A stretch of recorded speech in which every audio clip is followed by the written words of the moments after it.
The eviction moratorium was just a test to steal your land.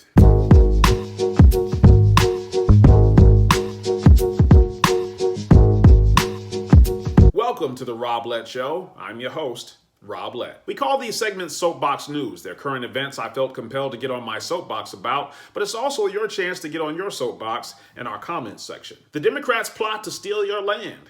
That's the focus of today's Soapbox News. There's really not a lot to unpack here today. I really just want to see if you've been paying attention to what the left has been chanting in recent days. I also want to see if you've been paying attention to the fact that this really isn't a new practice for socialists. They do this all across the globe.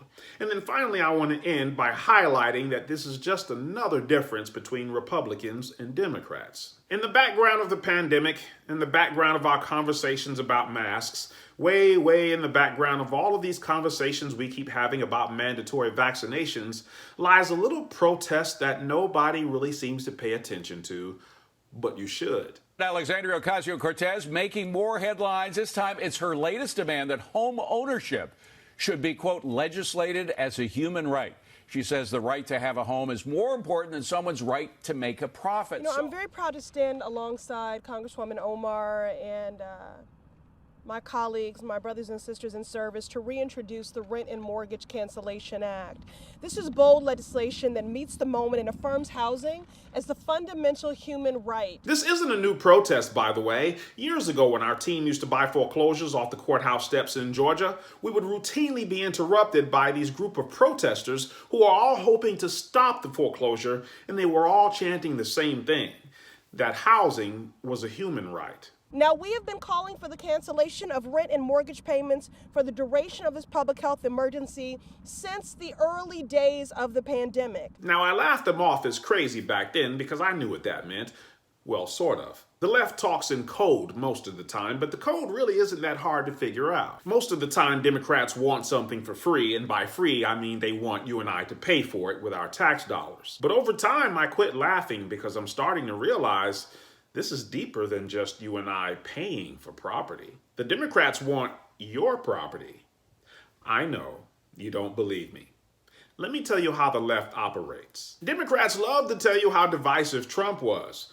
But was Trump divisive? Trump enforced illegal immigration. He didn't have an issue with legal immigration. The left, however, has an issue with one particular class of people, and they're sure to let you know who they are every election cycle. Millionaires and billionaires. Millionaires and billionaires. Millionaires and billionaires. Millionaires and billionaires. Millionaires and billionaires. Millionaires and billionaires. Millionaires and billionaires. Millionaire and billionaire. Millionaires and billionaires. Billionaires and millionaires. Just pay your fair share. The interesting thing is, while they travel all across the country villainizing millionaires and billionaires, behind the scenes, they're busy trying to be one. Now, you might say, Rob, Republicans are millionaires and billionaires too. What about Trump? What about Romney? I know they are, but you're missing the point. Republicans are capitalists. We celebrate financial success. We don't villainize it, so it's not a contradiction for us. Democrats will villainize the Koch brothers for having wealth and contributing to their party, and then turn a blind eye to Bloomberg that time he almost let it slip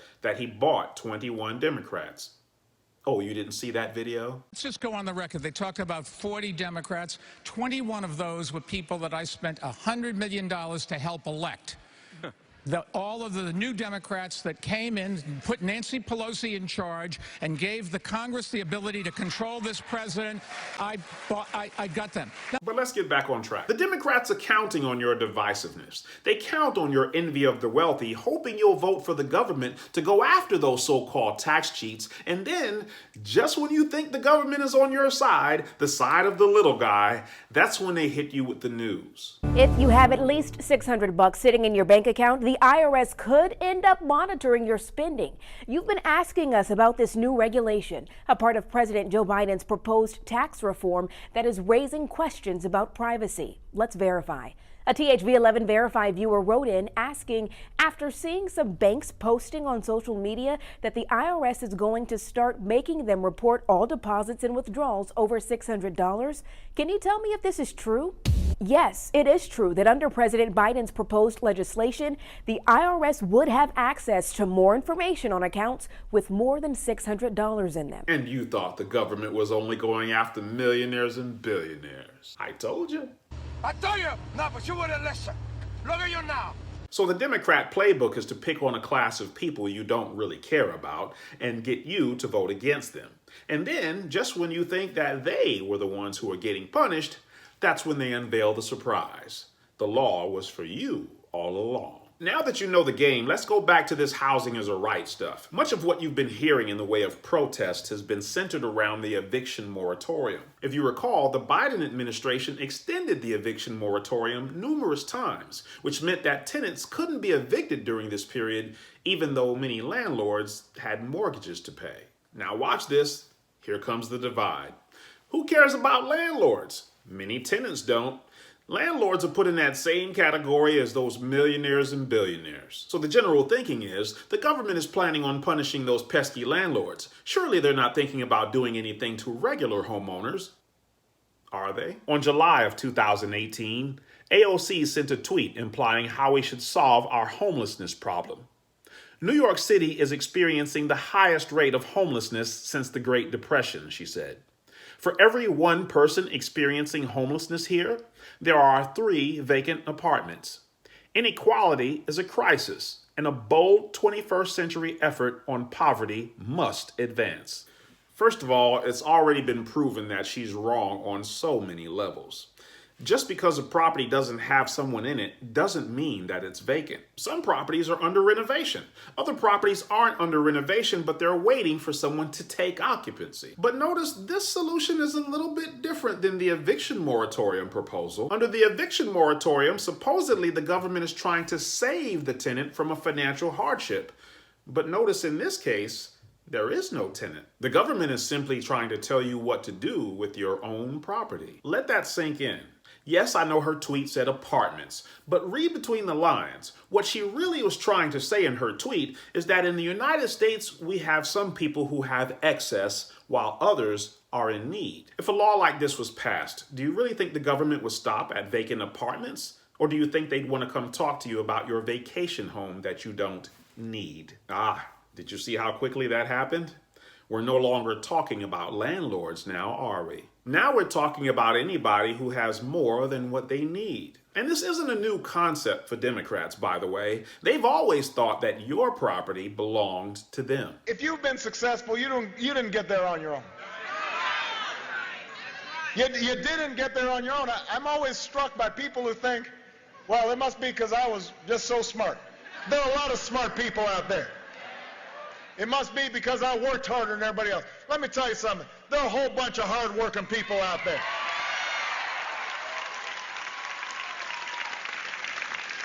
If you were successful, somebody along the line gave you some help.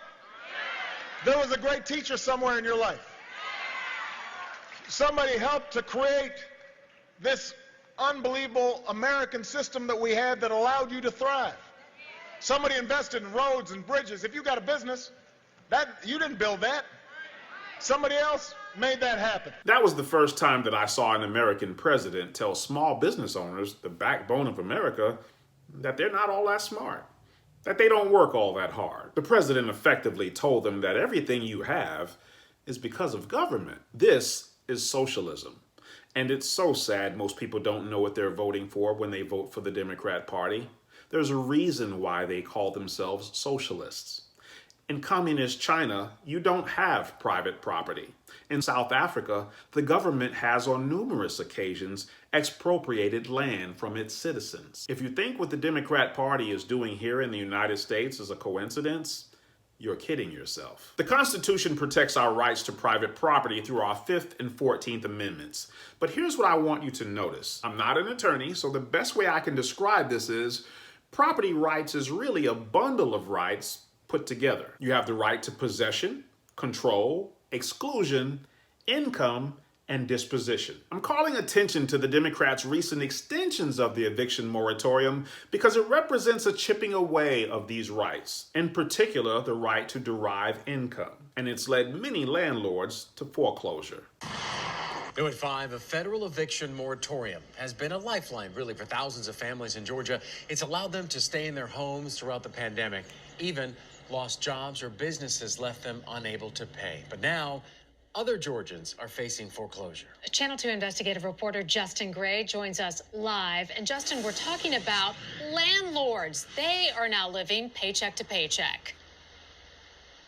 Well, Linda, when we think about landlords, a lot of us think about big businesses, maybe big apartment complexes like this one. But in actuality, a lot of them are just small mom and pop operators. In fact, a quarter of landlords, they're low income themselves. And they tell us that this help for renters is coming at their expense. So they put this moratorium on evictions, but where does that leave you? In trouble. Because I have to pay for space to live somewhere. Paxton Beatty started with one rental home near his DeKalb County house, then over the years added two more. I painted every house. I laid carpet down every house. Now, as he battles to recover from a stroke that has affected his speech and mobility, he's also dealing with the loss of most of the rental income he relies on to pay his family's bills. If I don't pay the mortgage, I get put out. Since the COVID crisis began, some of his tenants stopped paying entirely, some pay sporadically, but the mortgages, taxes, and utilities are still due each month. A tenant at this home not only stopped paying last July, but changed the locks. Mortgage companies don't give us any leeway, so we have to continue paying for somebody else to live. Right now, I'm about $25,000 in the hole. That's why Paxton Beatty is trying to sell this home, because with the tenant paying no rent for nearly a year, he's in danger of foreclosure. She told me, I'm not moving, you can't make me, you can't put me out. Now, what you gonna do? And technically, she's right. I can't make a move, I can't put out. Hold that thought.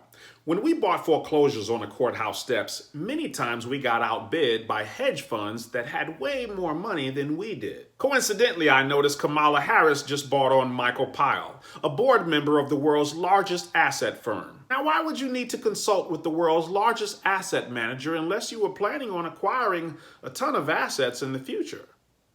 But from where? I think the foreclosures from the eviction moratorium was just a test. Socialists have never liked private property as a philosophy, so they used the pandemic to force Americans who have the most property, landlords, into foreclosure, and then use the asset managers for the government to pick up all of the properties you just lost. You heard it here first.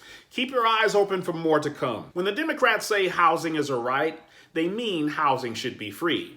And when you hear something should be free, they mean that government should now be the provider of it. And if they want government to be the provider of all property, you should be smart enough to ask yourself, where are they going to get it all from? These are no longer just protests, ladies and gentlemen. It's already happening while we're focusing on our masks and vaccine mandates. I said this in my very first podcast, and I'll say it again. Many of us were raised with conservative principles, and we don't even realize it. If you believe in the opportunity to own your own home, and to own your own land, then you believe in private property rights. And if you believe in private property rights, you should know this is not a philosophy the Democrat Party supports you in as socialists. This is just another one of the differences between Republicans and Democrats. As conservatives, we believe in the freedom and opportunity for you to own your own land upon which you can build a future for yourself and your family. As conservatives, we don't believe you have that opportunity because the government gives it to you. We believe you have that opportunity because God gives it to you. Have you been paying attention to these housing is a human right protests? What do you think? Let me know in the comments section. Well, we'll never get it all, but we did uncover a very serious topic. We talked about what the Democrats have been chanting for the past few weeks, that housing is a human right. It is not. It's a privilege. It's protected by rights. We said that this practice of stealing land is actually pretty common for socialists. And finally, we discussed the differences between conservatives and socialists, or Republicans and Democrats. As conservatives, we believe in private ownership. We believe you should have the opportunity to own land, to cultivate it, to make a profit from it, to pass it down to your heirs, to your children. Socialists don't believe in any of that. They believe in a centralized government that controls everything you do from cradle to grave. That includes your money and your land. And that's where I'll leave it for now. If you're new around here, our channel is a combination of podcasts for long-form understanding of conservative principles and soapbox news. Videos where you get to get on your soapbox about the latest news of the day. Be sure to like, subscribe, and share with someone who should have been here with us. We'll see you next time.